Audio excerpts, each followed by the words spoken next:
बहुत समय पहले की बात है कि एक वन में एक विशाल बरगद का पेड़ था। उस पर कौवे की राजधानी थी। हजारों कौवे उस पर वास करते थे। उसी पेड़ पर कोहा का राज मेघवर्ष भी रहता था। बरगद के पेड़ के पास ही एक बड़ी पहाड़ी थी जिसमें असंख्य गुफाएं थी। उन गुफाओं में उल्लू निवास करते थे। उनका राजा अरमीमर्दन था। अरमीमर्दन बहुत पराक्रमी राजा था। कोहू को तो उसने उल्लू का दुश्मन नंबर 1 घोषित कर रखा था। उस कोहू से इतनी नफरत थी कि किसी कौवे को मारे बिना वह भोजन नहीं करता था। जब बहुत अधिक कौवे मारे जाने लगे तो उनके राजा मेघवर्ण को बहुत चिंता हुई। उसने कौओं की एक सभा इस समस्या पर विचार करने के लिए बुलाई गई। मेघवर्ण बोला, मेरे प्यारे कौओं, आपको तो पता ही है कि उल्लुओं के आक्रमणों के कारण हमारा जीवन असुरक्षित हो गया है। हमारे शत्रु शक्तिशाली हैं और एक अहंकारी हैं। हम पर रातों को हमले किए जाते हैं। हम रातों को देख नहीं पाते। हम दिन में जवाबी हमला नहीं कर पाते क्योंकि वे गुफाओं के अंदर में सुरक्षित बैठे रहते हैं। फिर मेघवर्ण ने सियाने और बुद्धिमान कौओं से अपने सुझाव देने के लिए कहा। एक डरपोक कौवा बोला, हमें उल्लुओं से समझौता कर लेना चाहिए। वह जो शर्त रखे हम उसे स्वीकार करें। अपने से ताकतवर दुश्मन से पीटते रहने में क्या तुक है। बहुत से कौवे ने कहा कि का करके विरोध प्रकट किया। एक गरम दिमाग का कौवा छींका, हमें उन दुष्टों से बात नहीं करनी चाहिए। सब उठो और उन पर आक्रमण कर दो। एक निराशवादी कौवा बोला, शत्रु बलवान है, हमें यह शैतान छोड़कर चले जाना चाहिए। सियाने कौवे ने सलाह दी, अपना घर छोड़ना ठीक नहीं होगा। हम यहाँ से गए तो बिल्कुल ही टूट जाएंगे। हमें यहीं रहकर और पक्षियों से सहायता लेनी चाहिए। कौओं में सबसे चतुर व बुद्धिमान चित्रजीवी नामक कौवा था जो चुपचाप बैठा सबकी दलीलें सुन रहा था। राजा मेघवर्ण उसकी ओर मुंडा, मां से आप चुप हैं, मैं आपकी राय जानना चाहता हूँ। चित्रजीवी बोला, महाराज, शत्रु अधिक शक्तिशाली हो तो छल नीति से काम लेना चाहिए। कैसी छल नीति, जरा साफ साफ बताइए, चित्रजीवी राजा ने कहा। चित्रजीवी बोला, आप मुझे भला बुरा कहिए और मुझ पर जानलेवा हमला कीजिए। मेघवर्ण चौंका, यह बात क्या कह रहे हो? चित्रजीवी राजा मेघवर्ण वाली डाली पर जाकर कान में बोला, छल नीति के लिए हमें यह नाटक करना पड़ेगा। हमारे आसपास के पेड़ों पर उल्लू जासूसी हमारी इस सभा की सारी कार्यवाही देख रहे हैं। उन्हें दिखाकर हमें फूट और झगड़े का नाटक करना होगा। इसके बाद आप सारे कौओं को लेकर शरण मुख पर्वत पर जाकर मेरी प्रतीक्षा करें।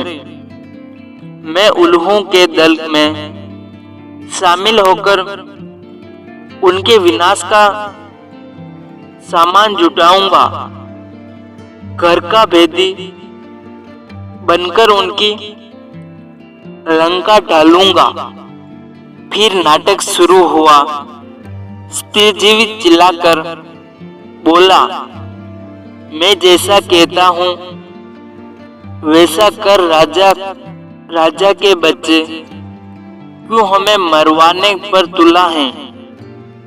मेघवर्ण छींक उठा, गद्दार राजा से ऐसी बदतमीजी से बोलने की तेरी हिम्मत कैसे हुई। कहीं कोहा एक साथ चिल्ला उठे, उस गद्दार को मार दो। राजा मेघवर्ण ने अपने पंख से स्त्रीजीवी को जोरदार झापट मारकर तनी से गिरा दिया और घोषणा की, मैं गद्दार स्त्रीजीवी को कोवा समाज से निकाल रहा हूँ। अब से कोवा इस नीच से कोई संबंध नहीं रखेगा। आसपास के पेड़ों पर छिपे बैठे उल्लू जासूसों की आंखें चमक उठी। उल्लू के राजा को जासूसों ने सूचना दी कि कोवा में फूट पड़ गई है, मारपीट और गाली गलौज हो रही है। इतना सुनते ही उल्लू के सेनापति ने राजा से कहा, महाराज, यही मौका है कोहा पर आक्रमण करने का।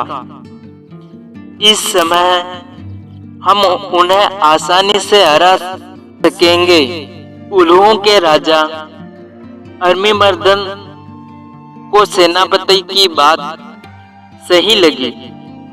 उसने तुरंत आक्रमण का आदेश दे दिया। बस फिर क्या था, हजारों उल्लुओं की सेना बरगद के पेड़ पर आक्रमण करने चल दी, परंतु वहां एक भी कोहा नहीं मिला। मिलता भी कैसे? योजना के अनुसार मेघवर्ण सारे कोहों को लेकर सरसिय मुख पर्वत की ओर कूच कर रहा था। पेड़ खाली पाकर उल्लुओं के राजा ने थूका, कोवा हमारा सामना करने की बजाय भाग गए। ऐसे कायरों पर हजार थू। सारे उल्लू हू हू की आवाज निकालकर अपनी जीत की घोषणा करने लगे। नीचे झाड़ियों में गिरा पड़ा स्त्रीजीवी कोवा ये सब देख रहा था। स्त्रीजीव ने कां कां की आवाज निकाली।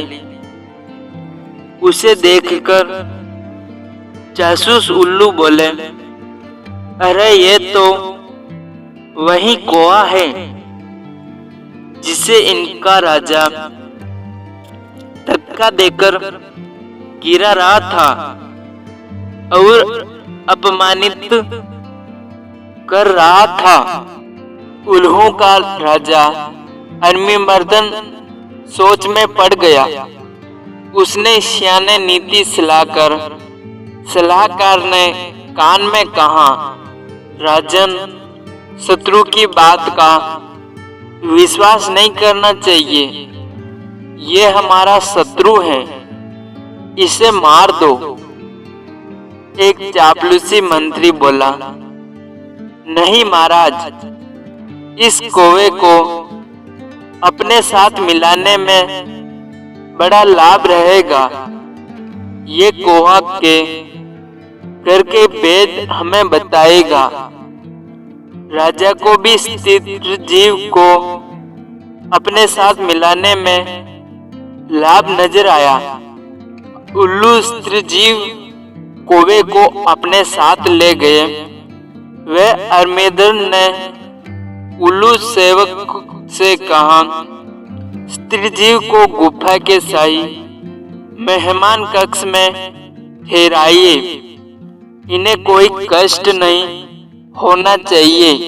स्त्रीजीव हाथ जोड़कर बोला, महाराज, आपने मुझे शरण दी, ये बहुत है। मुझे अपनी शाही गुफा के बाहर एक पत्थर पर सेवक की तरह ही रहने दीजिए। वहां बैठकर आपके गुण गाते रहने की ही मेरी इच्छा है। इस प्रकार स्थिर जीव शाही गुफा के बाहर डेरा जमाकर बैठ गया।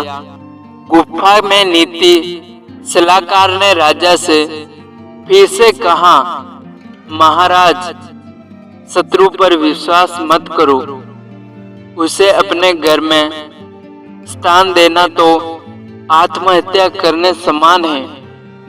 अरमीमर्दन ने उसे क्रोध से देखा, तुम मुझे ज्यादा नीति समझाने की कोशिश मत करो, चाहो तो तुम यहाँ से जा सकते हो। नीति सलाहकार उल्लू अपने 2-3 मित्र के साथ वहां से सदा के लिए ये कहते हुए, विनाश काले विपरीत बुद्धि। कुछ दिनों बाद स्त्रीजीव लकड़ियां लाकर गुफा के द्वार के पास रखने लगा। सरकार, सर्दियां आने वाली हैं, मैं लकड़ियों की झोपड़ी बनाना चाहता हूँ ताकि ठंड से बचाव हो। धीरे धीरे लकड़ियों का काफी ढेर जमा हो गया। एक दिन जब सारे उल्लू सो रहे थे तो स्त्रीजीव वहां से उड़कर सीधे शीर्षम्युख पर्वत पर पहुंचा, जहां मेघवर्ण और कोहू सहित उसी की प्रतीक्षा कर रहे थे। स्त्रीजीव ने कहा, अब आप सब निकट के जंगल से जहां आग लगी है, एक एक जलती लकड़ी चोंच में उठाकर मेरे पीछे आइए। कोहों की सेना चोंच में जलती लकड़ियां पकड़ स्त्रीजीव के साथ उल्लुओं की गुफा में आ पहुंचा।